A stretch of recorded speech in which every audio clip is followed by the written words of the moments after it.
Hi everybody, let's get started so we can get the most out of the next 90 minutes. Great. So I'm Rick Dunn. I'm one of the co-chairs of the Metabolite Identification Task Group, and Lloyd Sumner is somewhere, who's over there, is the other co-chair. And we've got a whole range of the different task group here. So today, this next 90 minutes is going to be focused around metabolite identification. We're going to talk a bit about the tools that are out there, but then we're going to talk and have a focus session on reporting standards or revised reporting standards that we're now discussing about, and get some of your views on there, and actually going to get you to do some voting on what levels and what types of reporting standards we use. So the goal of the actual task group is to build consensus on metabolite standards. That's been our main focus currently, and also to be able to educate the community on appropriate tools to use, but also on the appropriate use of those reporting standards within there, and to provide the opportunity for interlaboratory comparisons. So CASME 2014 we operated, Stefan Newman, who's involved with CASME as well, he's part of the task group. So really the focus at the moment is about the reporting standards consensus, and we want your community feedback on that before we make these live, but also the education. So we have the task groups, so we have Lloyd and myself, and then we've got members from across the globe, from across different analytical disciplines as well within there. So we've got people from Europe, North America and Asia, and across a range of different analytical platforms, chromatography, mass spectrometry, NMR, mass spectrum imaging. I think Roy's not here now, but we have Raman as well. So the idea of this group is, as I've discussed before. And the objectives of this workshop are to define to the metabolomics community some of the multiple options we have for metabolite identification in mass spectrometry, in NMR, in imaging, etc. within there. And then we're going to discuss for about the last 30, 40 minutes about reporting standards, okay, within there. So Jules is going to start off in a minute talking about NMR, and then we'll have Darren and Rob who will talk about GC and LCMS, and then Beren's going to talk about MS imaging and metabolite identification in there, and then we're going to have 30, 40 minutes on reporting standards. And we hope to do some online voting, but it's not quite worked out that way, so I'm going to get everybody to stand up and sit down, do a bit of exercise during that session as well, just to check, see who's awake and who's not at the end of that. And then at the end, we'll have a Q&A session because we want your feedback. We want to be able to answer questions that you have as well. So on that, can I pass over to Jules?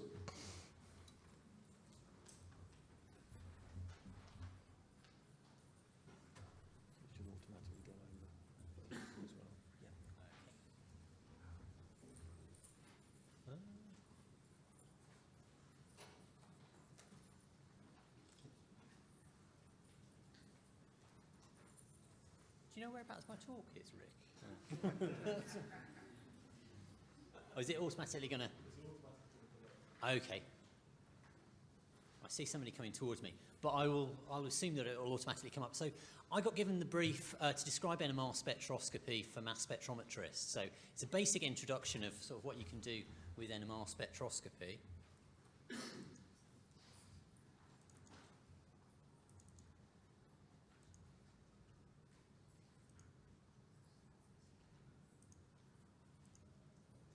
Yeah, that's me. Brilliant. Always feel happier when you can see your talk. Thank you very much. Cheers. So I was going to give you an introduction about NMR spectroscopy. I came up with the title last night of All You Need is NMR. So I'm Ringo Starr down here in the Beatles down here. And my basic thing is, maybe it's a little bit of heresy, but I'm going to... in the old scoring system for metabolite ID, we did a lot of talking about using orthogonal technologies, bring in extra information in terms of doing this metabolite ID. So for mass spec, you'd try and combine a retention time with an accurate mass, with some fragmentation data, and still that might not be enough. So you might have to go to another orthogonal technology in order to have that confidence in terms of that identification. So being a bit provocative, I'd like to say for NMR spectroscopy, we have a lot more options in terms of agreement. Jeremy Everett is one of my fellow NMR spectroscopists on this committee, and he came up with a number of different examples where you could show this sort of in action, but failed to send them to me. So you've got my examples of sort of how you can use NMR spectroscopy in terms of this structural elucidation. So for NMR spectroscopy, if you're just doing proton NMR spectroscopy, we've got chemical shift, and each resonance in your metabolite will have a chemical shift. So you've got a pretty good fingerprint there. One of the things we're not very good as a community in remembering, we've also got coupling patterns. So we'll see doublets or triplets or multiplets, and we can begin to use that information as well. Thing that you very rarely actually see in terms of metabolomic experiments is the nuclear Overhauser effect. Incredibly useful in terms of structural identification, particularly looking at things like isomers in terms of that identification. We see a lot of that in natural product of work, but we're not often using the nuclear Overhauser effect for its original purpose. We're just using it as a solvent suppression. We've also got 13C, we've also got phosphorus NMR, and you can label things. You can put 19F in there, a fluorine resonance, and see how that affects the structure as well. So in terms of chemical shift, and like I say, apologies to the NMR spectroscopy in the audience. This is sort of meant to be an introduction for those people not so familiar with NMR spectroscopy. But the proton NMR spectrum covers 0 to 10 ppm. It's relatively congested compared to other nuclei. So compare it to 13C, it'll go up to 200 ppm. We get much more dispersion in terms of those resonances. Proton in different chemical environments have different resonant frequencies because of the local electron densities. So if we quickly have a look at this molecule over here, you can see we've got 3 different resonances up here that all have very characteristic different chemical shifts. 8 ppm, 7.43 ppm, 3.81 ppm, that's the H2 group. Now each one of those resonances will have a chemical shift associated with it, so you can see how we get a fingerprint. And you can see sort of already how useful this is as a structural identification tool. And it's also the most popular first-year chemistry question on the exam papers, I can say, having marked some of those at the moment, because it's very good in terms of doing that structural assignments, just from looking at some of those chemical shifts overall. So the chemical shifts are highly diagnostic for functional groups and thus valuable for quantitative analysis. The other thing, though, that we forget a lot of the time is we've also got other interactions. We've got coupling patterns there. So in general, NMR spectra don't show a single peak for each functional group, but show split peaks or multiplets. This is a result of spin-spin coupling. The spin state of one nuclei causes a small shift in the frequency of the other nuclei within a few bonds proximity. Probably easy to show you sort of how this happens.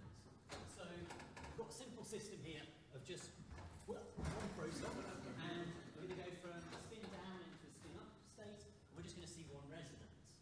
Now, if you've got a coupled proton nearby, that's going to change the energy differences between our ground state. I'm going to be careful not to fall down there, and our excited state. So you can see more energy is required for that one. I'm going to use this, but that one down there. And we get a splitting pattern. So we go from a singlet over here to a doublet over here. So, yeah, very useful in terms of structure elucidation. And you don't even need to do two-dimensional or multi-dimensional NMR spectroscopy for this. So this is some NMR spectra that my first-year PhD student has acquired, Marta Willeth, and she's using high-resolution magic angle spinning NMR for looking at intact cells. I'm going to point you, though, to a cell extract up here, where you can see a number of different resonances, so we get separation according to chemical shift. And if we zoom in here onto lactate, threonine, and alanine, you can see that they're doublets. So we can actually identify them. Lactate effectively is the NMR spectroscopist, or the metabolomic NMR spectroscopist North Star in many ways. You see that doublet and the chemical shift. You can be fairly certain in terms of that assignment. We don't tend to see this anymore in our papers, and I think we probably should get back to this.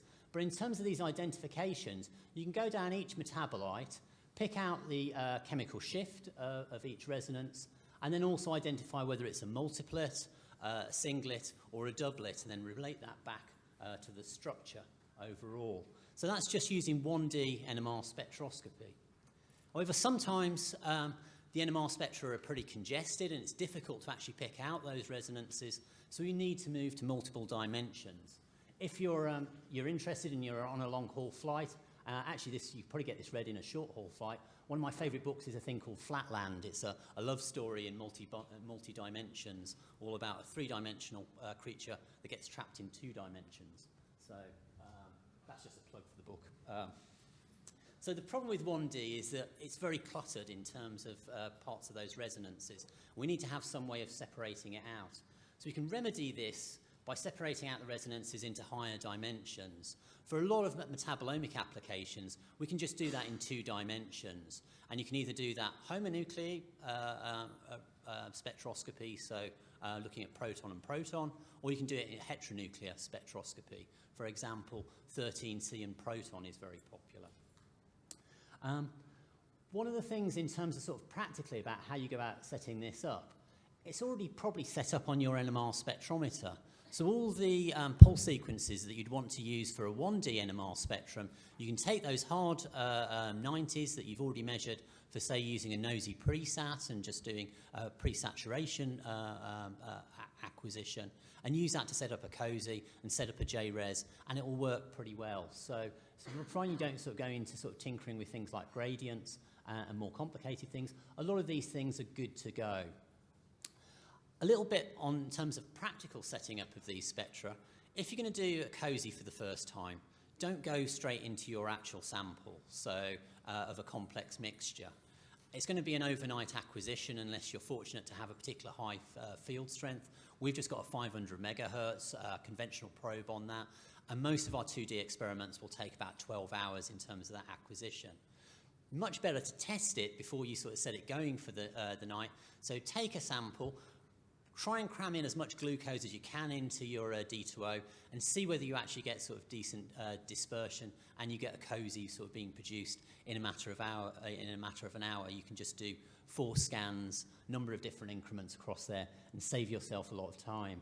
If you're going to go into doing any sort of heteronuclear NMR spectroscopy, then it's very useful to use labeled substrates. So we use universally labeled 13C glutamate, and that can be sort of nicely measured in a matter of an hour with a standard HSQC using this as an approach. So what does it look like? So like I said, providing you don't pick out anything particularly fancy, these COSYs pretty much sort of work straight from the tin in terms of setting it up. We've got a COSY here, and you can see on this diagonal down here that we've got a number of different resonances that are picked out. Really, though, all the action in a COSY occurs off the diagonal over here. So I have to do a bit of jumping around again. And I'm going to point out this resonance over here from lactate. It's a cross peak over here, and it goes across to around about 1.3 ppm down here, and then 4.1 ppm down here. And this is this coupling between the proton that's here and the CH3 that's over here. Pretty characteristic for your particular compound, in this case of lactate. And you can see that we can separate out a number of different resonances nicely in terms of off this diagonal, in terms of this identification over here. This is just straight tissue extract from cells, something you'd acquire a 1D NMR spectrum in about 8 minutes, 16 minutes on. For acquiring the COSY, you're probably looking at several hours. When you're setting up a COSY, you have to do a bit of a trade-off between number of scans and number of data points. Typically, you'd go for a large number of data points, like 4,000 or 8,000 data points, and a decent number of scans, 16 scans, 32 scans, and set it up in such a way that it will probably take an overnight in terms of doing this. But you get all of those coupling patterns coming out of this identification over here, and you can pin down these particular metabolites overall. Now, that's an example of where we've used proton-proton to separate out different resonances. We can also go into other nuclei. A very popular way of identifying metabolites is to use 13C. So carbon-13 has much bigger dispersion across the NMR spectrum. So typically we're measuring things across 200 ppm compared to 10 ppm for proton.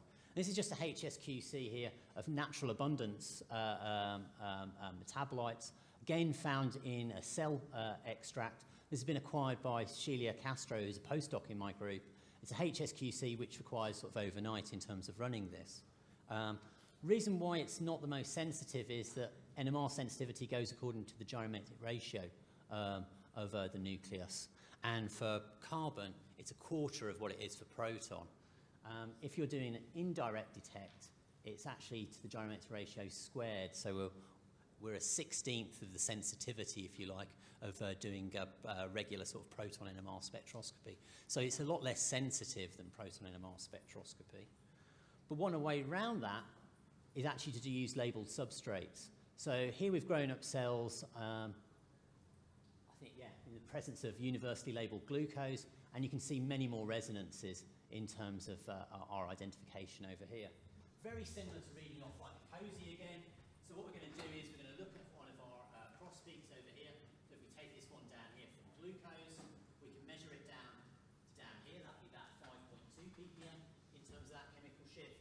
And we can also measure across over here onto the carbon-13 axis, and that's going to come in, I think, at 97 ppm over here.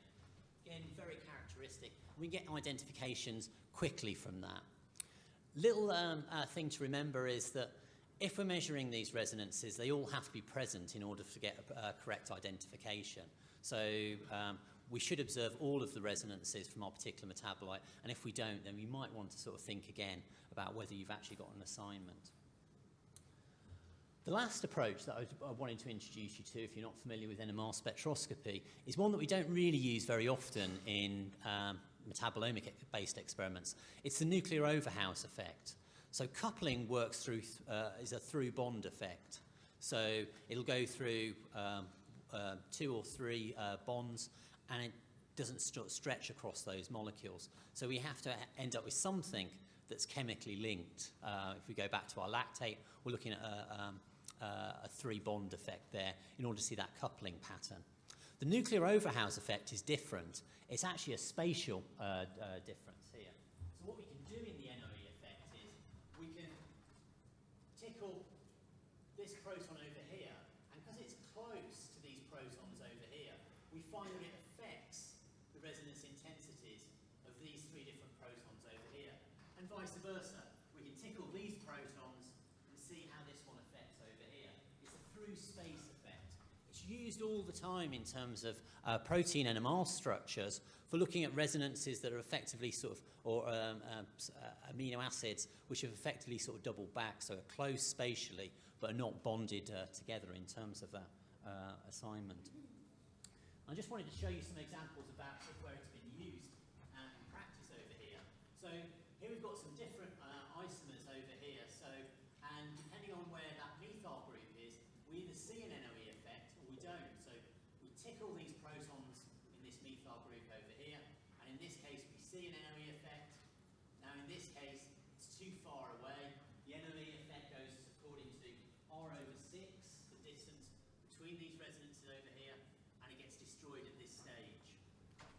We can do assignment of stereochemistry over here, so again tickle these protons over here and see if we have an effect, an NOE effect on this proton here, and we see an NOE effect of 12%. The hydrogen though in this position, we don't see an NOE effect, it's just too far away.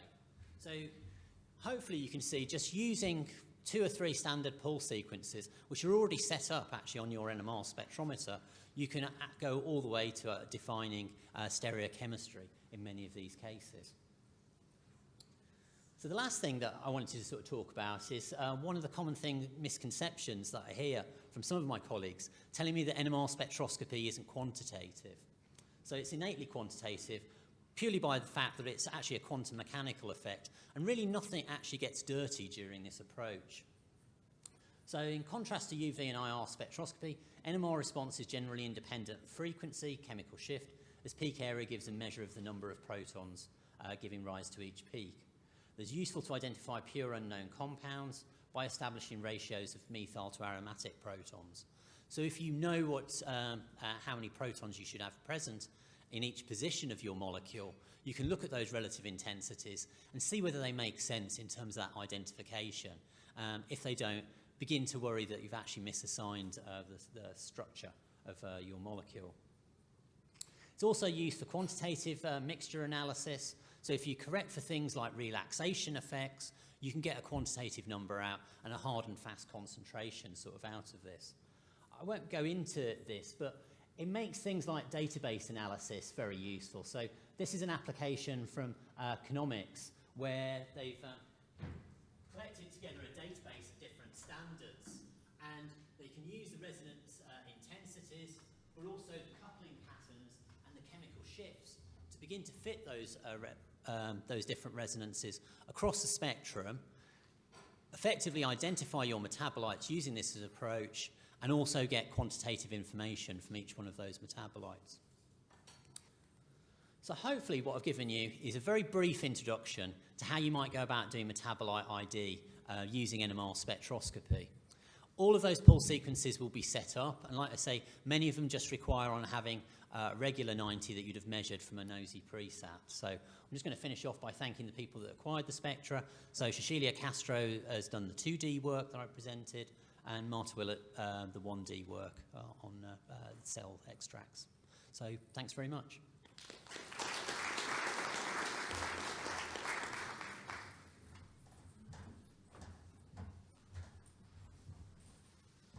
So we'll move on to the next talk. It's going to be Darren Creek.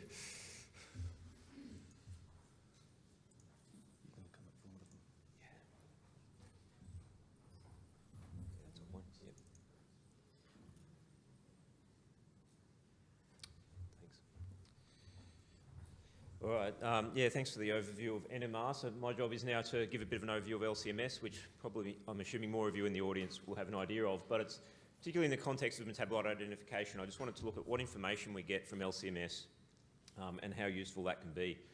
So when looking at LCMS, obviously you get a mass spectral information. Depending on your equipment, that might give you an accurate mass or it might give you a nominal mass. You also get a lot of other information from the single MS, such as the isotopes, the adducts and the in-source fragments. Moving on from MS, then in a lot of instruments you can collect MS data, so fragmentation patterns. There's a number of things to consider when you're looking at this. I'll go into a bit more detail soon. But don't forget, you also get retention time information when you're running an LCMS system, something that's often overlooked by a lot of people in metabolomic studies. And with some of the new instruments coming through now, you can get ion mobility information as well, which can also help with metabolite identification. So just to step through each of these one by one. Actually, with mass spec, if you've got a high resolution instrument that gives you accurate mass, this can actually take you from a feature that you don't know what it is to actually working out what the chemical formula is of that metabolite. It doesn't tell you what the metabolite is, because once you have a chemical formula, there's often lots of different structures that could make up that chemical formula. But certainly with accurate mass, you can get a chemical formula. However, often there's multiple chemical formulas that can be responsible for a single mass. So I just thought I'd have a look in the idiom database, which is made up of KEGG, Biopsych, HMDB, and lipid maps. I looked at all the different formulas in those sort of common metabolites, and if you have mass accuracy down to 1 ppm, then 99% of the time that will give you a single formula out of those databases. If that mass accuracy stretches out to 3 ppm, you're down to 95%, and then out at 10 ppm, only 80% of the time you get a unique formula, so 20% of the time you'd get another formula as a potential alternative. So accurate mass, depending on the accuracy, is very powerful, but it doesn't always give you a unique chemical formula. And this was only looking at the formulas of the known metabolites. If you've got novel metabolites in there, then of course there could be other formulas that could be explained by a particular mass. And it's worth considering how accurate your mass spectrometer actually is. Certainly in my experience with an orbit trap, they might be spec'd at 1 or 3 ppm or whatever. But there's a mass dependence, so I apologise you can't read the axes, but this is the low mass and the high mass range, and this is the ppm error. So, in this particular instance, all these metabolites are identified within 3 ppm, but you can see there's a dependence according to mass. And so if you actually recalibrate that based on those metabolites, we can then go from a 3 ppm to a 1 ppm mass accuracy, which will certainly improve our identification a lot. In a similar way, I think with TOFs, there's not so much a mass dependence, but there can be an intensity dependence as well. So know the accuracy of your instrument and how it performs on your data. That'll help you to accurately determine your molecular formulas. The other thing that's really useful for molecular formulas is taking a look at what isotopes are there, what in-source fragments and adducts you're seeing, because these will give a lot of information as well to help you work out what your elemental formula is. If you only have nominal mass, so a lower resolution mass spec, then you can't get to elemental formula, but it still can be useful information if you combine that nominal mass with MSMS, LC retention time, ion mobility, those sorts of things. So MSMS is probably the hub of a lot of metabolite ID with LCMS platforms. I just want to remind people that there's different types of MSMS, so MS2 is probably the most common. MS to the N, so taking fragments and then further fragmenting those further, will give you a lot more structural information. We probably don't see it so much in metabolomics because we're analysing complex samples, trying to get high throughput analysis, whereas good MSMS experiments can take time. But if you really want to identify a metabolite, especially if we don't know a lot about it or it's not in databases, then often you'll need to consider that. But a lot of time we just hit MSMS spectra and we try and match it to a database. Do remember that there's lots of different types of MSMS spectra, and even within one of these types, you can have different energies, and that will give you different spectra. So just by just trying to match whatever comes out of your instrument onto a database, you have to be matching the right energy, the right fragmentation type to the right database. I was just, when I saw Jules jumping around on stage here, I thought we could have an example of explaining the difference between a high energy and a low energy collision, if Jules wants to volunteer. But I'm sure you can imagine a low energy collision will just break off some of the more labile fragments. So if Jules were to walk into that table over there, he might knock over the glass of water or the jug of water. Just like in mass spec, you might knock off a hydroxyl group as a water loss or an amine group. So it'll tell you a little bit about the structure, but won't give you a lot of information. But then if you go for a higher energy, you'll break it into more bits and you'll get more information about what you're seeing. Of course, you go too high energy, you break it into such small components that it doesn't really tell you what's there except for a bunch of carbons and nitrogens. So yeah, lots of techniques and more coming on all the time now. So look at those as alternative ways to identify stuff. Also consider the way the data was collected. So we'll often use DDA, data-dependent acquisition techniques, which means you don't always get good mass spectra for all the metabolites you're interested in, so you often have to go back and do a targeted analysis. But then the flip side is if you do things in a targeted way, you might not be looking for the most interesting things. So there's often iteration required here. You can't always get all the information you want from your first single pass. So when we look at MSMS spectra, it's very difficult to identify things de novo by MSMS unless you're doing a lot of detailed MS to the N. So most of the time we're matching to spectra. In an ideal world, you'd match to authentic standards that you run on the same instrument at the same time, or at least an in-house database that you've generated on that instrument. In metabolomics, we can't have standards for everything, so we rely a lot on online databases or spectral libraries. Do be aware that, that there's a lot around. A few examples I've shown here. Some of these are curated better than others, so if you don't get a perfect match, it might be a difference in your spectra, or it might be the online spectra is not that great. And if you can't find what you're after in the online libraries, there's a few prediction models that are available. Again, a few examples there, but there's more and more coming online all the time.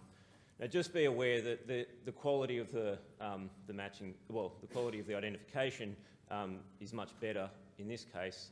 When you get down to predictive models, it's not going to be a perfect match. So, and it's going to be a lower confidence identification. The other thing I wanted to raise was especially when you're matching spectral spectra to spectral libraries, some things you have to consider. The resolution of your data, so the mass resolution in this case, the accuracy, the mass accuracy, also the reproducibility of your energy that you're using to fragment. Precursor purity is one to consider. So a lot of these spectra are obtained from a single authentic standard. You should get a beautiful spectra with only the ions of interest. In most of our metabolomics samples, they're very complex. If I isolate a mass of 267 to fragment it, I'm really isolating everything in that retention time domain that comes out between probably 265 and 269. So there'll be a lot of other ions in there contributing to all this sort of noise that you get in your mass spectra. And that'll affect how well the scoring algorithm can score your spectra against what you're matching it to. And there are different scoring algorithms, so try and work out which one you are using and make sure you're reporting this accurately.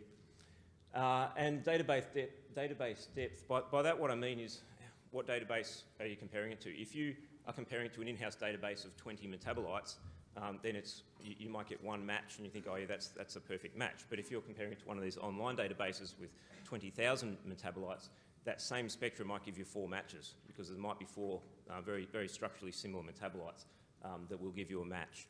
So just be aware of what you're comparing your spectra to. So before I hand over to Rob to move on to GC, I wanted to briefly mention LC retention time.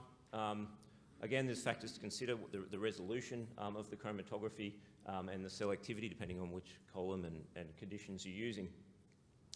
But yeah, you can get a lot of information here. Again, matching to library seems to be the way to go.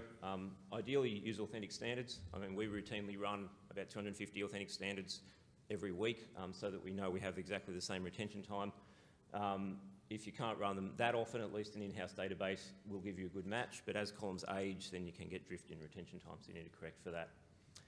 Unfortunately, to my knowledge, there's not a lot of good online databases for retention times, probably because of this variability between labs. But if these are indexed appropriately, it is possible that these can come online, and maybe there are some that I'm not aware of yet.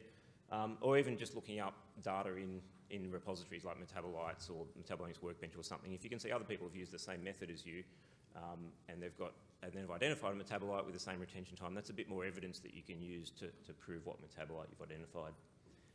And again, there are predictive models as well. So in Idiom, there's one based on the phys-chem properties of the metabolite, which they don't give you an exact retention time generally, but they can give you a range that you'd expect things to come out in. Although within classes, they can be more accurate.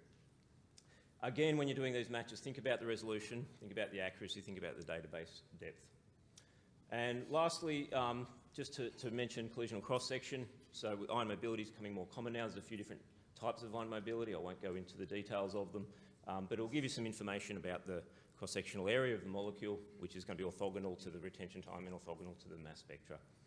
Again, there are different levels of databases. I won't go through them all again, but these are all available for some of the ion mobility systems. And again, you have to think about the resolution of and the attributes of your data and the data in the databases.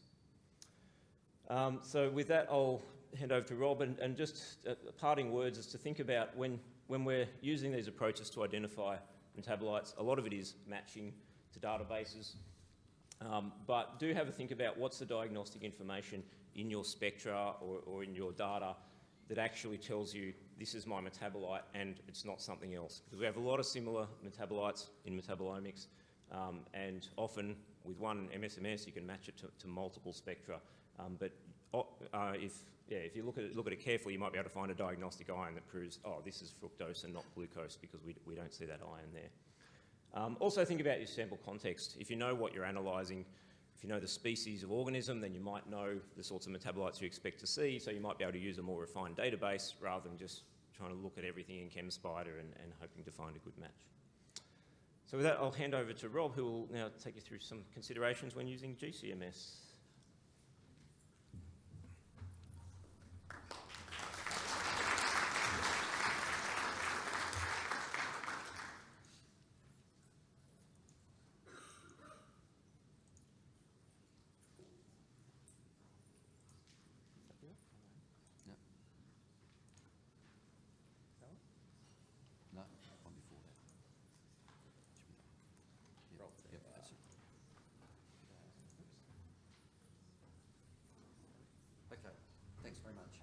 So I'm just going to give an overview, but talk about some things I think that are really important from the GCMS-based perspective. I guess the key thing is a lot of people tend to think the GCMS is sort of the poor cousin in the metabolomics community, and because it's been around for a long time, and LCMS instruments are pretty sexy, there's no doubt about it. Yeah. We've got a couple of really sexy ones in our lab as well. So I think, as a community, it's really important that we actually support all of the hardware levels, because certainly I would never, as an individual, never like to see that people don't get to publish because they don't have the top-end equipment. So I think it's really important that we do all we can to encourage the use of GCMS, and particularly even single quads, because they're still very powerful instruments. A lot of us still use them as work tools in our lab, so it's really very important. And ultimately, I think with some of these things, it's going to encourage collaboration. So the instruments like GC, single quad is the one that's been around, and all of the original work that was done in metabolomics was done on GC single quads. Triple quads, certainly back then you wouldn't even contemplated doing untargeted metabolomics, but now the sensitivity on the instruments allows you to do some of that, and the scan speeds are so fast that you can actually be doing targeted and untargeted in a single acquisition, which is really quite powerful. GC was very popular for a while, and it's sort of gone a little bit quiet again, and part of that is really because of complexity, I think, and it's that the informatics is even more challenging to actually deal with. And being able to do both electron ionisation and chemical ionisation is actually very powerful, and they're very complementary, and I'll show that in a slide in a moment. And one of the things that really hasn't started to have a big impact yet is atmospheric pressure GC ionisation, and that's actually going to be, I think, pretty interesting and very complementary, because depending on how wet the gas is, we can actually get two different types of ionisation products, so it can be very good. Can't see the day where I might have two instruments sitting side by side and one's giving me one form and one's giving the other. I think that at this stage the cost is going to be a bit prohibitive, but we'll wait and see. And GC TOF, but also more recently GC QTOF, is actually starting to become a really good tool. We're starting to get towards some of the mass accuracies we get with LC QTOF, and I guess very recently the GC Orbitrap has started to hit the market, so that gives us another level in terms of mass accuracy and resolution. But at the end of the day, as a starting point, we're going to tend to use libraries, and so it's really important that we actually have well-curated libraries. And NIST have just released another version which has actually increased quite a lot the number of entries, but also a lot of complementary data that's available. That was released at ASMS about 2 weeks ago. And the other thing to back up what Darren said is retention time is really important. And because I'm a little bit ancient, so when I did my thesis, we did it on a block of stone and had to chisel it out. So, yeah. But retention time and reproducible retention time is critical. And so I like retention time locking, and it's not just in the sense of Agilent has that as a product, but in our lab, every instrument, no matter what its make, is retention time locked, and we've worked out how to do that. So it's actually really beneficial. Single quads, triple quads, TOFs, all retention time locked. So we can go from one instrument to another to actually get that information. And the other thing that's really important is actually precision, because I think too often out there we're not reflective enough about what our precision actually is in our measurements. You know, retention time, you know, how good are your RI values? Is it plus or minus 1 over for that whole compound? Is it plus or minus 2, etc.? All of those things really should be reported in supplementary data. Okay, right. And just to give you an idea, so this is, I guess we're lucky enough, we've actually got two GC QTOFs sitting side by side. One is permanently in EI mode, the other one's permanently in CI mode. And this is just showing the complementary data we can get. So they're retention time locked, as you can see, the peaks sit beautifully. This is just standards, but for us, this is actually a great tool. I have to go and ask permission to actually get it back into this mode occasionally, because the rest of the group use it for a whole range of different things. But this was done by one of our PhD students, and he's been working a lot in getting it all going. And Joel Gummer from our group is here, and Hayley Abyss from the group as well have done quite a lot in terms of working on this. So that's a really nice complementary tool to have for actually doing untargeted metabolomics. Okay. And this is all about compound ID. And at the end of the day, there are some things we can do that will actually work very well, but in the fullness of time, what we do has got to be evidence-based.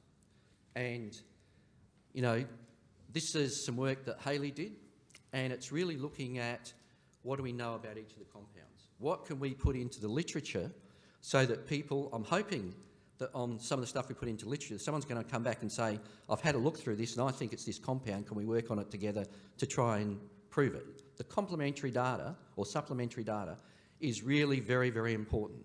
And I was talking to Razor this morning, I think it's really important to learn how much of the supplementary metadata we can actually get into the repositories, so that, I'll come to the next one in a moment, you know, it's really important that we get as much in there as possible.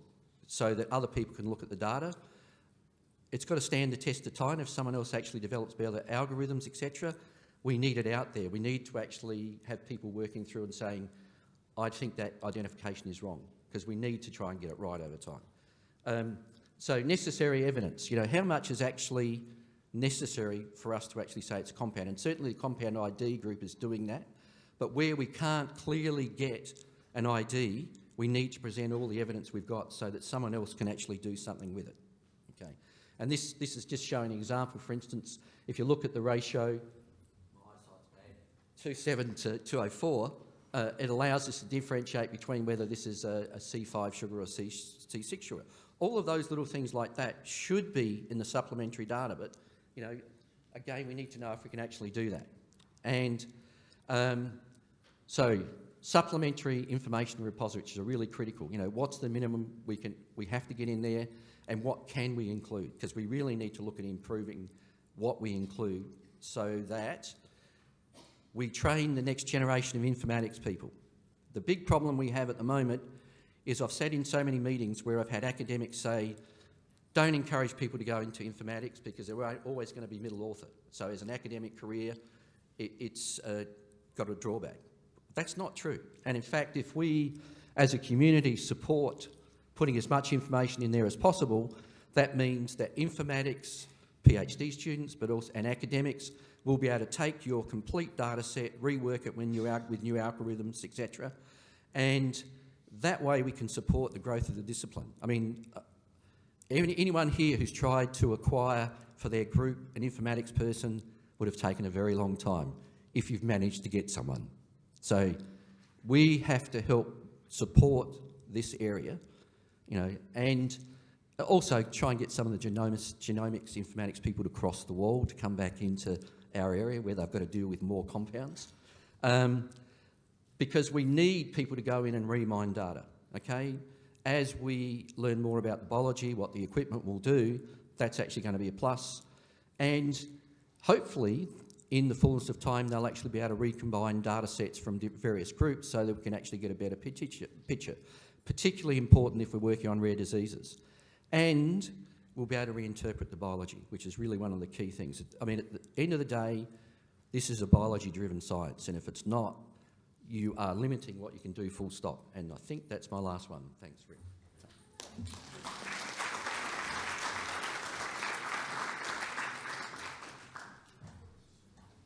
Rob's saying that he's ancient, but I know which special birthday you just celebrated this weekend. So, and the final talk, just talking about metabolite identification and general tools, is going to be Baron Broughton.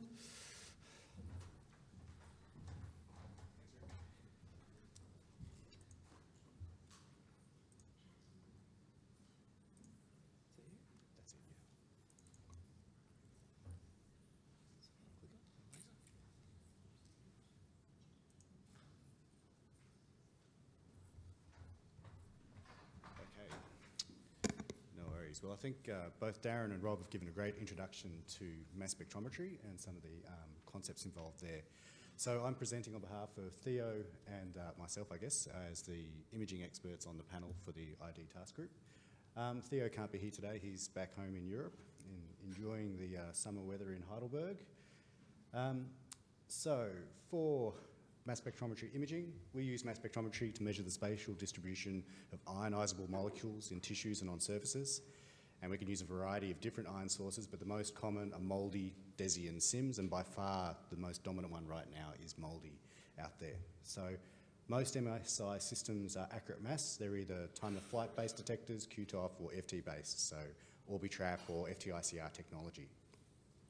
So we have typically exact mass, but there are some unit mass systems out there, linear ion traps where you can do tandem MS for imaging purposes. So I've got a little cartoon up here that describes the process of MALDI imaging. So typically we would take some sort of sample, we'd section it, lay it on a slide, and in the case of MALDI, we lay down a matrix, we deposit that over there to aid the ionisation. And when it comes to MALDI ionisation, we raster across the surface, collecting a series of position-correlated mass spectra. And in each one of those mass spectra, we have all of the potential ionisable molecules each time we collect the spectra.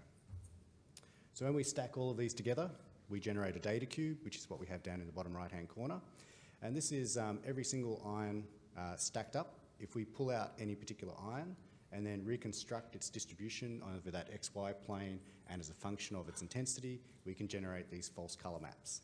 And we hope that these relate to the concentration of that particular metabolite in the tissue. And generally, they do. So going on from there, we can generate molecular images, we can overlay things, and then we can take that data on and do further statistical analysis. So how do we detect a metabolite using MSI? So we need to integrate both the spectral and the spatial information that's present in this data set.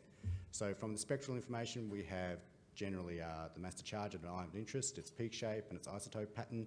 And there's a few specifics for MSI. We get lots of adducts. We get all of the adducts in positive mode, and we can get lots of in-source fragmentation at the same time. We can match that particular ion to both what we're measuring in the sample to some sort of theoretical profile, and we can look at that match. But we also need to incorporate the spatial information. What does the monoisotopic image look like? And underneath here, we have a monoisotopic image shown here, and then we can have a look at does it show some sort of structure in the database? Does it have a biological structure that we can interpret? In this case, you can see that it does. This is an image from kangaroo brain, and it happens to be a particular lipid that's associated with the white matter in kangaroo brain. Now, we can then have a look at the images for all of the isotopes. Are they similar? Do they map to the same spatial localization? In this case, you can see that the M+1 and these ones here at the M+2, there's a little bit of fine isotopic structure showing up here.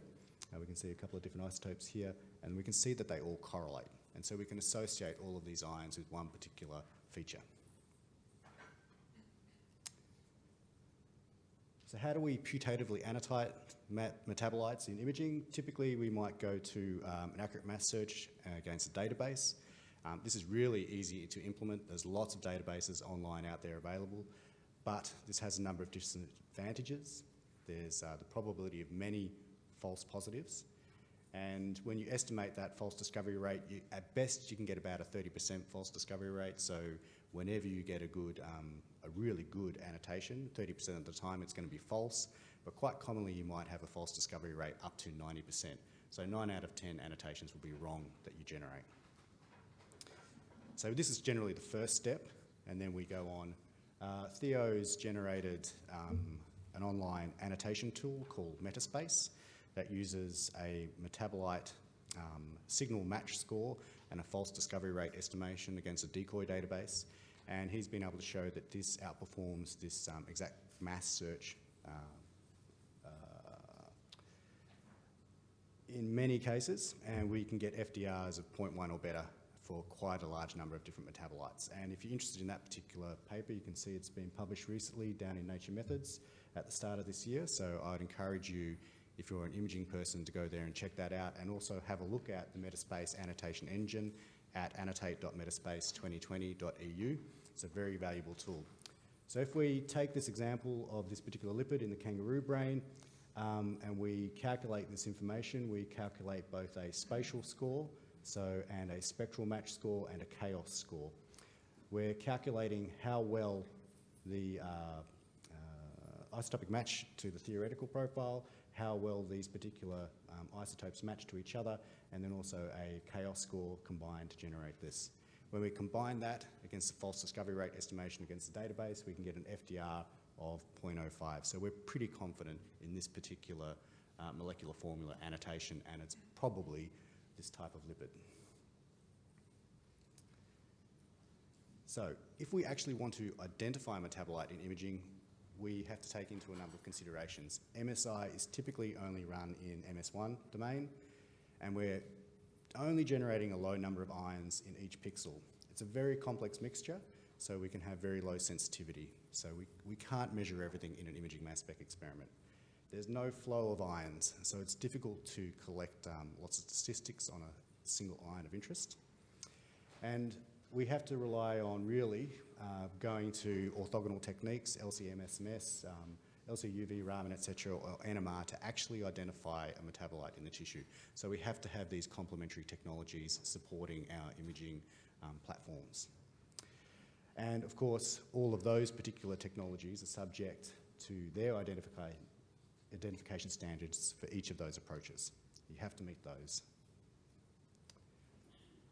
Okay, so barring that, we can do on-sample identification and we can do on-sample MSMS, but again, we have no separation. If we're using the same desorption ionisation technique, this typically suffers from very low sensitivity.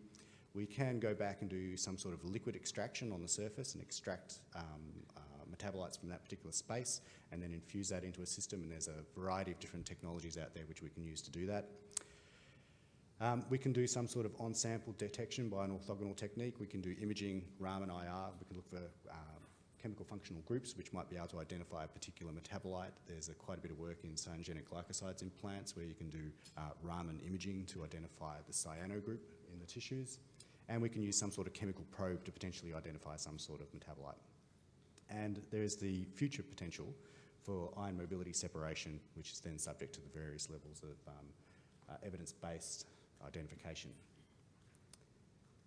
Okay, we can also take into lots of additional information. Most of the time we do this. We take into additional chemical information. We're looking for molecular images of related metabolites. If we can see glucose, we can probably see sucrose in the same spectrum. We can correlate those. We tend to see all of the different adducts, particularly in positive ion mode. We'll see the protonated, sodiated, and potassiated adducts, which we can correlate, and hopefully they have the same sort of distribution in the tissues. That's not always the case. There's many examples in plant-based imaging where we see a distribution of sodium separate from potassium adducts in the tissues, which is quite interesting. There's lots of additional biological information. Is it an endogenous metabolite? Is it an exogenous drug that we're adding into the system? That's an important piece of information. Has this particular identification or metabolite been reported in similar tissues? We can take that into account, but we need to talk about, reference that to the literature. Any differences in the protocols we have maybe have used to look at those particular tissues should be highlighted and talked about. And we can also perform negative control experiments. So if we conduct a gene knockout, we might knock out a particular metabolic pathway in a tissue, and then we can show the presence or absence of a particular metabolite. That can give you some additional information in identifying a signal in your tissue. Okay, so that's me. So, Rick, did you want to go on next? Yep.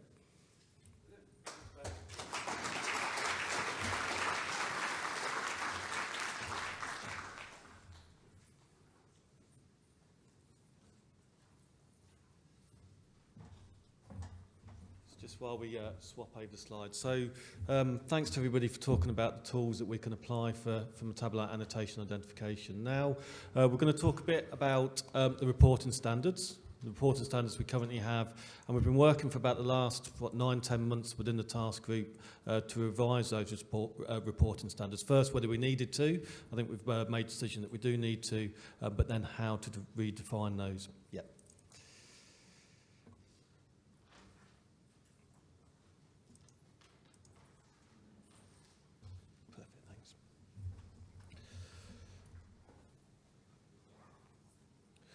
So Lloyd's some of the co-chair of the task group 10 years ago now, time flies when you're having fun, developed through the Metabolomic Standards Initiative reporting standards for chemical analysis, and part of that was reporting standards for either metabolite as it was defined, annotation or identification. Annotation was lower confidence and identification was higher confidence within there. And it's been cited 850 times.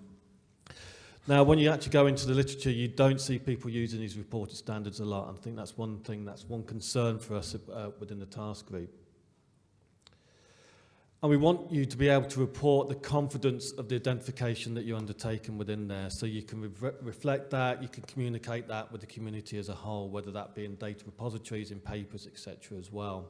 The original levels, there were 4 levels.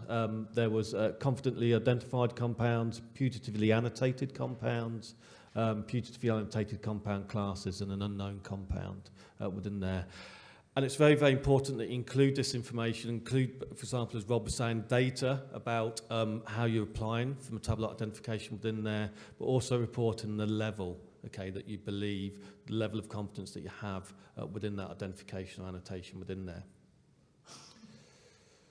So as I said, over the last sort of 8 or 9 months, we've been talking within the task group via various teleconferences and thinking about a revised set of levels. And we've gone from 4 levels to potentially 5 levels. We've added basically a level 0 onto the top, but level 1, 2, 3, 4 sort of relate to the previous 4 levels, but not exactly. So I think that's an important point within there. So I'm just going to go through each of these, and then I'm going to bring up a couple of examples, and I want everybody to actually define what level they think it is. So take note, take attention for the next couple of minutes while I go through these, and then we'll go through and we'll get you standing up to what level that you want to be.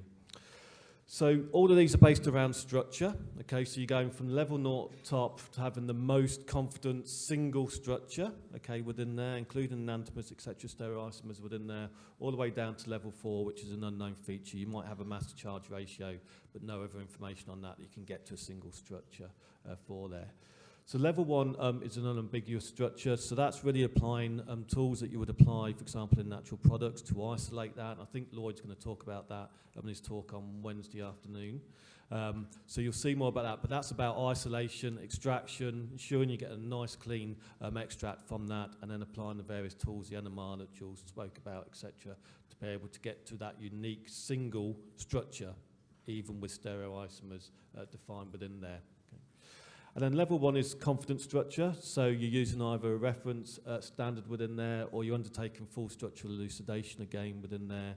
And you've got a confident structure, but you're not necessarily getting to the level of stereoisomerism in there, so you might have an RNL, etc. within there. Level 2 is a probable structure, so important thing about level 1 is hopefully you've matched it to an authentic chemical standard. If you can buy that or if you can synthesize that, you can't always buy or synthesize an authentic chemical standard. So level 2 is using a probable structure, so you're matching to the literature, for example, you're matching to online databases, or you might be using some diagnostic evidence. So we saw the example of, for example, of phosphocholine, where you see that diagnostic 184 peak in an MSMS spectrum within there. So you're not necessarily in level 2 matching to an authentic chemical standard, and you normally aren't within there. But you need to be using at least 2 orthogonal properties to get to a level 2 identification within that. So it might be retention time and MSMS mass spectrum, for example.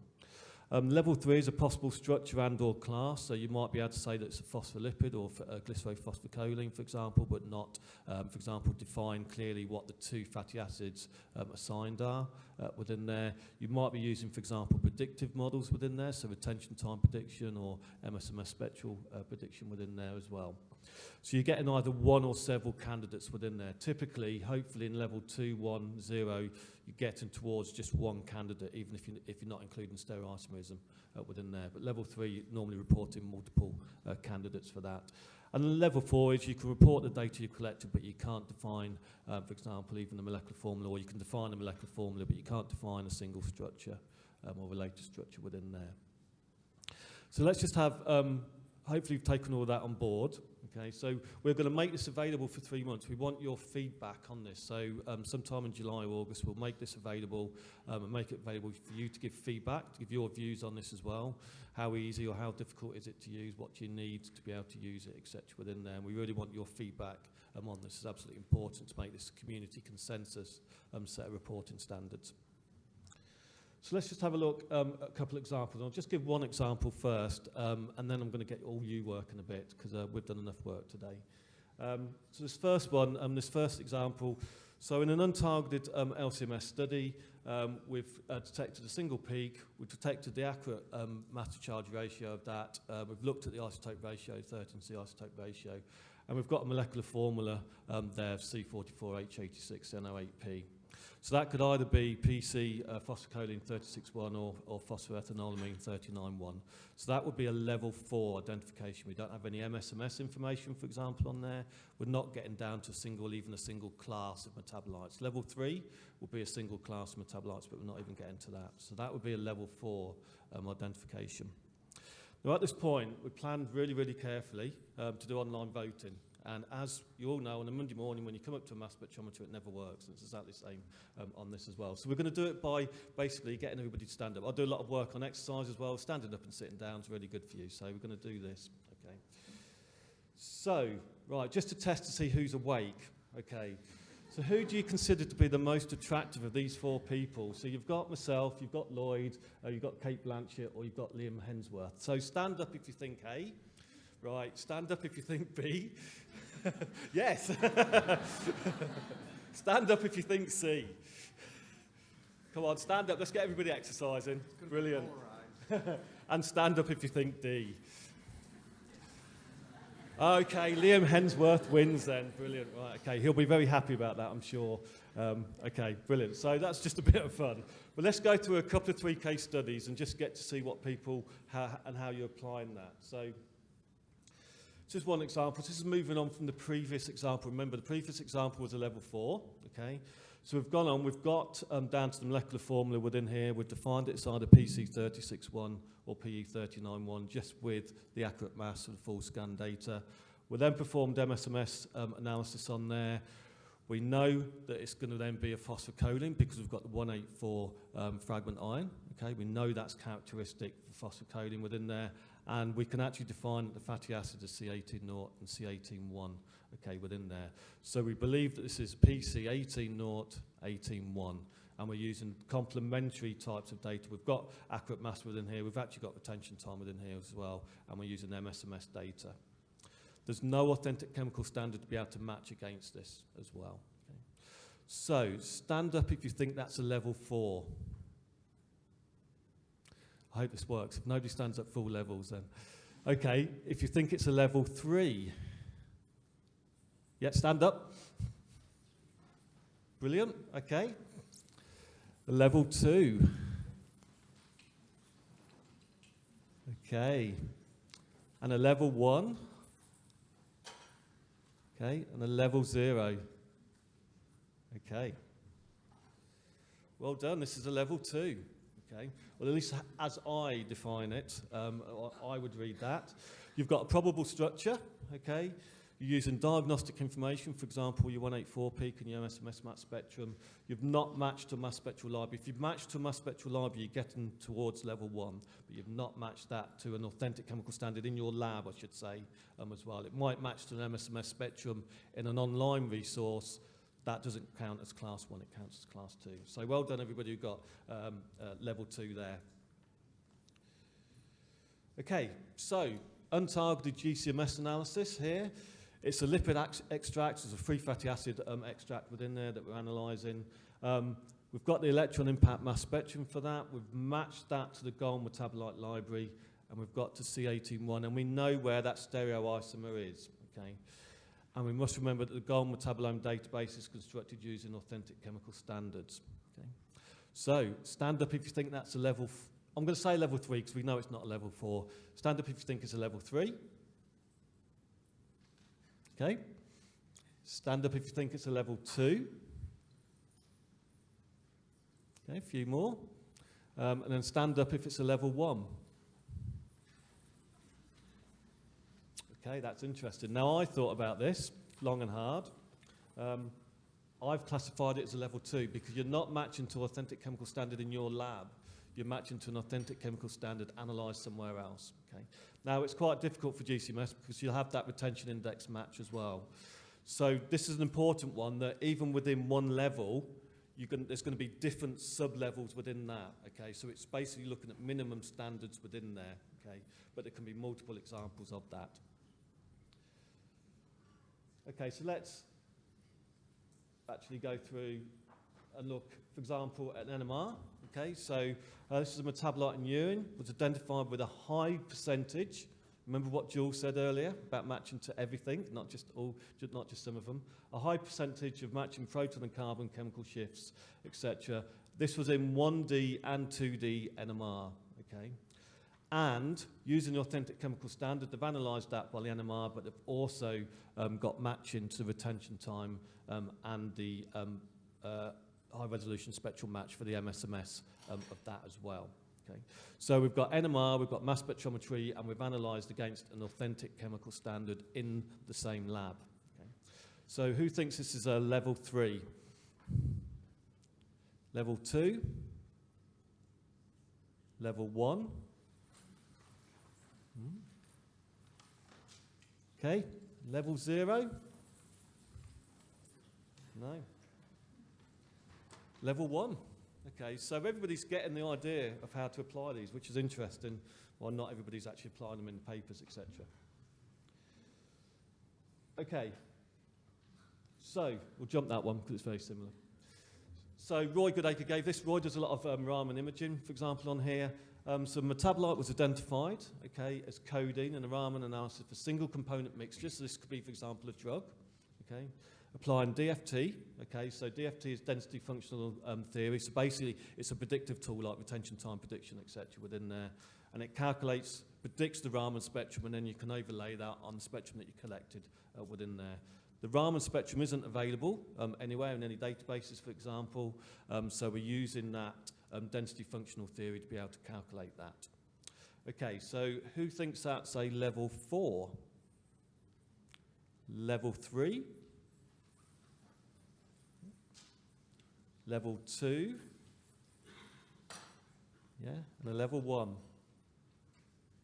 Okay. So that's a level 3. Okay, so it's not matching to authentic chemical standard. You're just using basically computational tools to be able to predict within there. And just one for imaging mass spectrometry as well. So MALDI, imaging mass spectrometry within there of a brain tissue section. Collected an ion image within there. We got the accurate mass of the intact molecule within there. Defined it as a deprotonated ion, and then it comes out with additional MSMS fragmentation to be one of 8 different isomers of ganglioside GM1. So it could be 8 different things, okay, within here.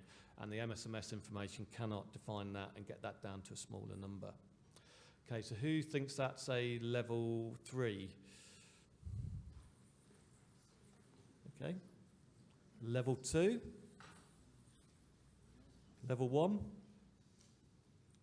You are all very good at this, so that's brilliant. This is what we want to see, that you're all very good at this. So that's great. Okay, so that's just some case studies, because I know we're running a bit late and I want to have time for questions, etc. as well.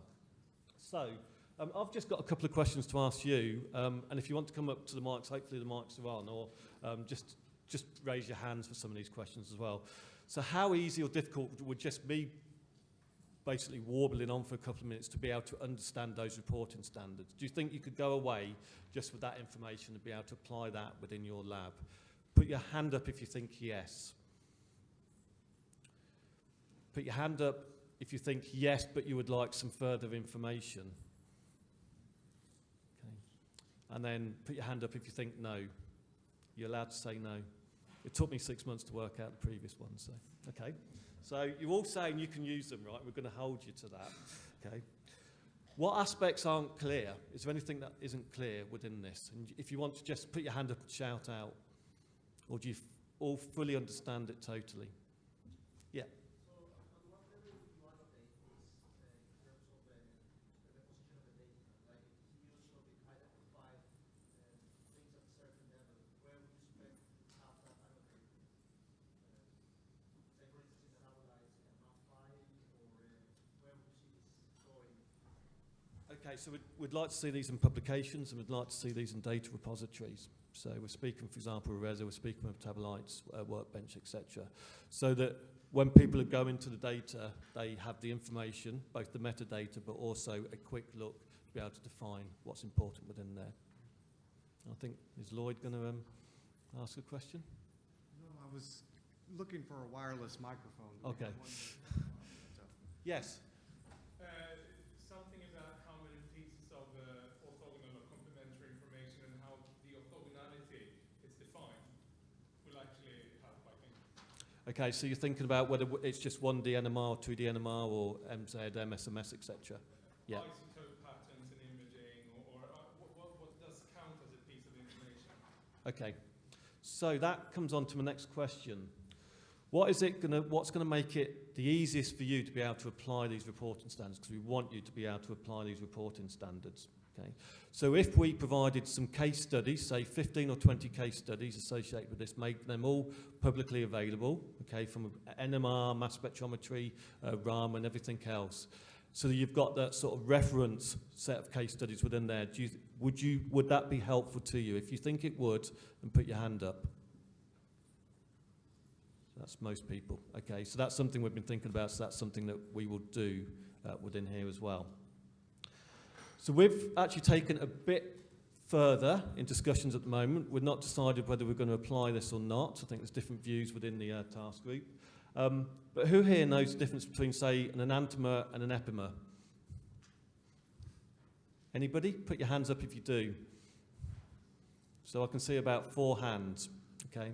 So if we had reporting standards that were based around stereoisomerism, do you think you'd be able to use that? Put your hand up if you think yes. Put your hand up if you think no. So people aren't saying no. I think you just want some more teaching on that. Okay, so that's good to see. Do you have any other feedback or comments on reporting standards? We're happy to answer that now. So if you want to go up. So the mics are on. So if you want to go up to the mics and ask the questions. So there's one at the back. Rick, Yeah. your level 4, you state as soon as you have a signal, you can go to the sum formula. Think about GCA PCI after the robotization. So you already spent weeks or ever-ending time to go from a signal to the sum formula. So in principle, you have a level 5 problematics as well. So these are minimum reporting standards. So the minimum is having data and not being able to even provide a matched formula to it. Level 4 would still include that molecular formula, but not really going any further. So there's going to be different, we're not going to have different sub-levels that you're reporting. You'll only report level 4, level 3, level 2, but there'll be different case studies within that. So you've got that information. And obviously going from level 4 up to level 0, you're increasing in confidence, and you can even increase in confidence within a single level as well. We could put different sub-levels in, but then it starts to get even more and more complicated, so we didn't want to go that way. Okay. It's a good point, yeah. Hi, Rick. Hi. First of all, it's great that this conversation has been ongoing and that you're working to actually improve the standards, right? So one question I had, there's a recent paper this year that suggested going beyond this level idea and adding identification points. Now, this is used more in the context of people that are doing, say, environmental or toxicology or clinical. Yeah. But I think if we could make sure that these initial levels match up with those other ideas, then it would be nice to see that people are actually merging the ideas. As you add more information, you could add identification points, and that allows you to distinguish the type of information that's being used at each level. Does that make sense? Yeah, no, I think that makes perfect sense. Having the evidence, the metadata, and all that associated with this is going to be absolutely key for this, to be able to go back in the future as well to this data. So, thanks. If I can comment more on that, as an author of one of those more complex metrics for identification, it's a more descriptive identifier, but unfortunately the major comment or complaint about that is it's very complex, and trying to report that in an automated manner can be very problematic. So there has been a pushback for more simplified matrices, even though those might be more descriptive and definitive. I'm just saying it's good that if those levels match up with the ideas.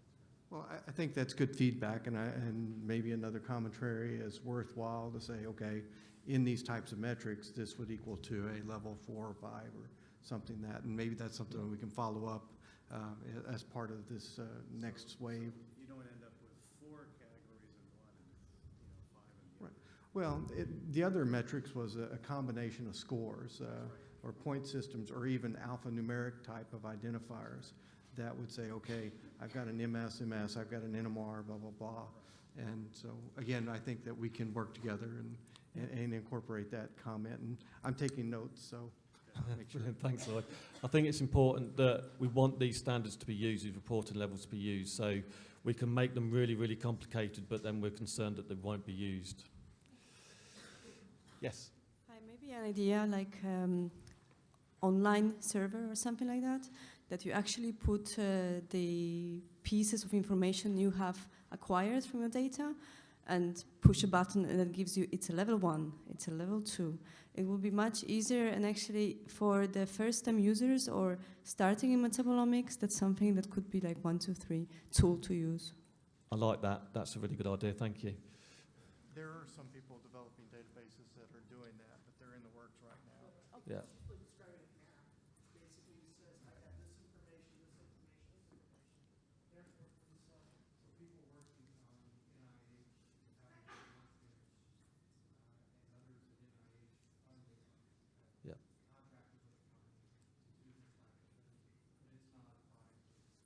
But I mean, that's through a separate software as well that you, potentially it might be freely available, might have to purchase. So, brilliant.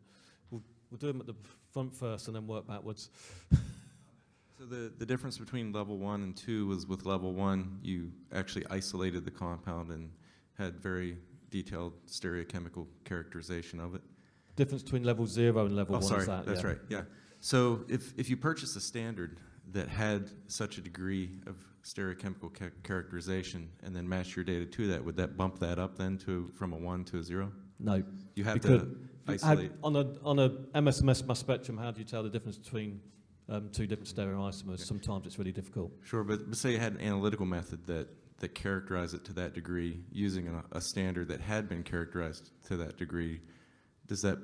I would still define that as a level 0. It's these different levels, a level 1. It's these different levels even within level 1 or level 0. Level 0, we're saying it needs to follow rules as defined in the natural products community. Okay. And then just one more question. In our papers, we typically lay out the details of how we arrived at our identifications. Do you then request that we stamp it and say, and this constitutes a level 2, for example? Yes, okay. For every metabolite that you're reporting. Mm-hmm. And it could be in supplementary information. It doesn't necessarily have to be all in the manuscript. Sure. Yeah, but you want us to explicitly say this we level. matched MZ, we matched to this mass spectral library, etc. Yeah, sure. Thanks. Good afternoon. Yeah, go on. I was wondering, how would you imply this in your further interpretation? So, for example, for the pathway analysis, etc., would you go to, as a cutoff, only use level 3 or level 2 or higher levels for further interpretations of your results to prevent false final results about how the mechanisms would be implied in the toxicology, for example? It's a good question. I don't think it's something I could answer at the moment. We are defining this around structure.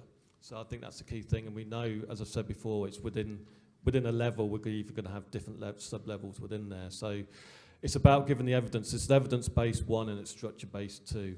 So it's providing that evidence and letting people, as long as you're providing that evidence, letting people be able to make their own decisions on that as well. Okay. Next question. Yeah, at the back.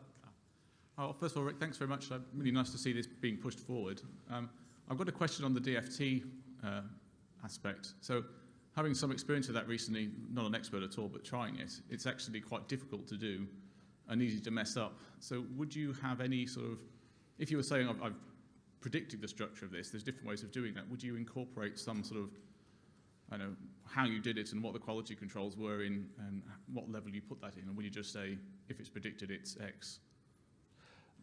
I mean, it's the same, for example, for MSMS libraries and match scores, etc. as well. I think if we're going down to that level, it starts getting quite difficult. But that, you should be reporting the method that you've used and being allowed somebody else to go and do that again and have their own views on how confident you are that that's worked properly. So I think it's, again, given the evidence and given the data for other people to go back to that.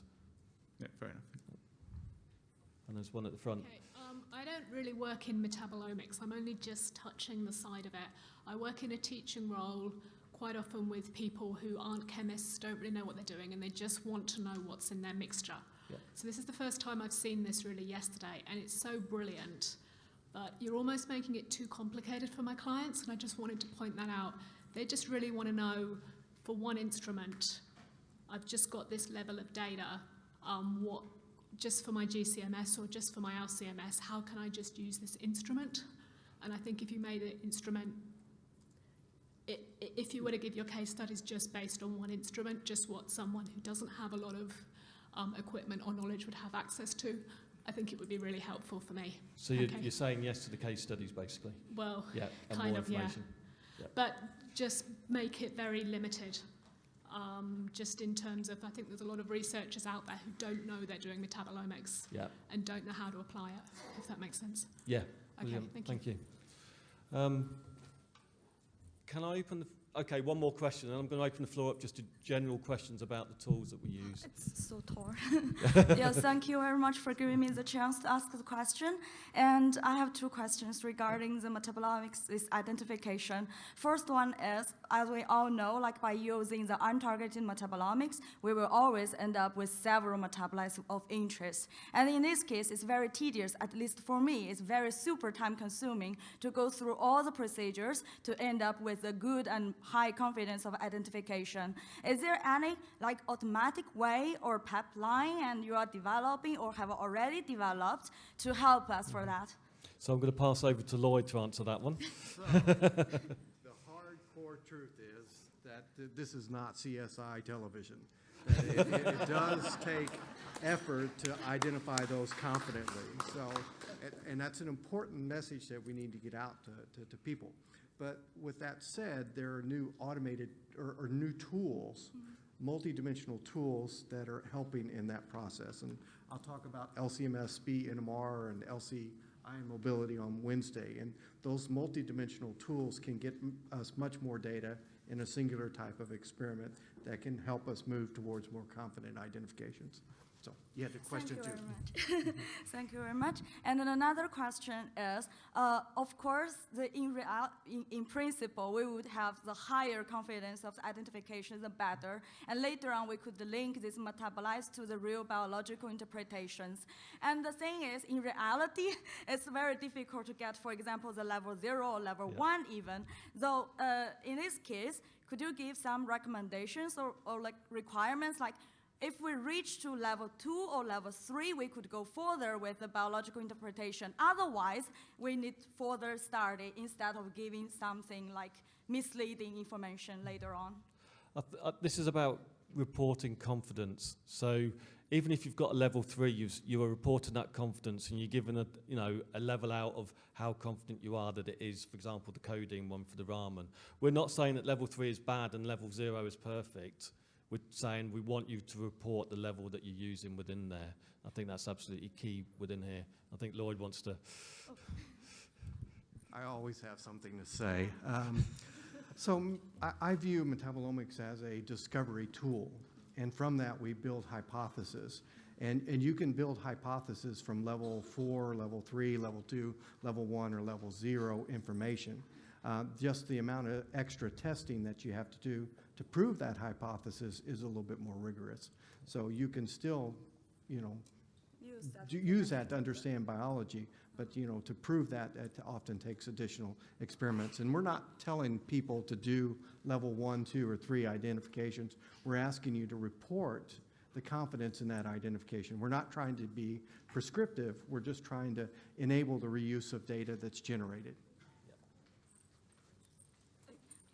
Oh, so that means like from now on, later on, all the paper about metabolomics or using metabolomics as a tool to prove something, we must provide or must give the confidence interval information. Yes. Otherwise, it will be difficult. Yeah, watch this space, yes. Yeah, okay. Can I add one more question? Can I? Yeah, quickly, go on. Yes, then. a very quick one. I'm very interested in the MSI identification, that tool, and which published in this very nice Nature Medicine paper. Yes, Nature Method paper, yes. And then just one quick question is it possible to identify the fatty acids composition in lipids? Is it okay for this?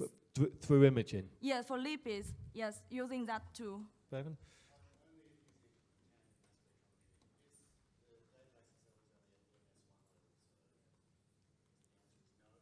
Okay. Go further. Yeah, because I know we always use MS, and with different ionization to identify that. Yeah, okay. Thank you very much. Great, thank you. Reza. I want to go just beyond a bit of levels, because I'm perfectly happy with that. It's validating those I did, because from experience that people do, and then they have a lot of lists of metabolite, they quickly might go and say, this is 2, this is 3, this is 1. So and we see that often that it happens, so it's very difficult and time-consuming as a reviewer or as a depositor, someone who's a curator, to go and say, they say this, but is it correct or not? So this is not necessarily an issue here because you're providing the guideline, but this will be a further one that beyond that.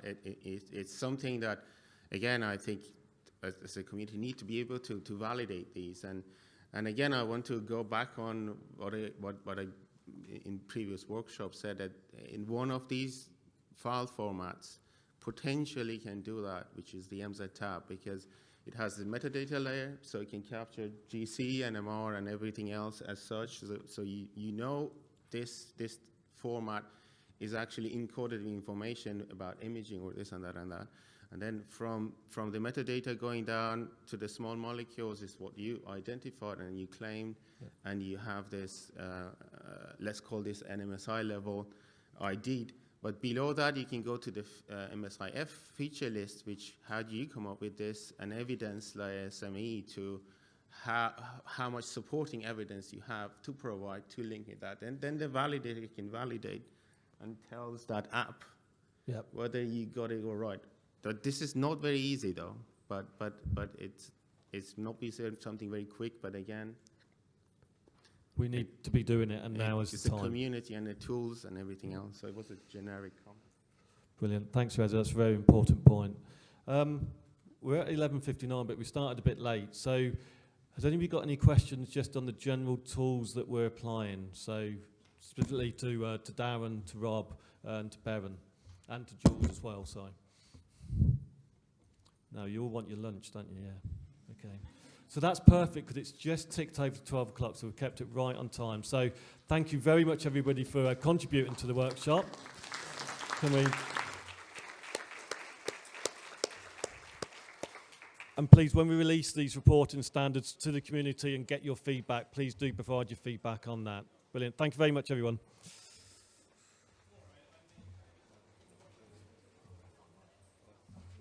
Guys, just for those that are new to the area and are unaware, lunch isn't provided today. It will be later in the week.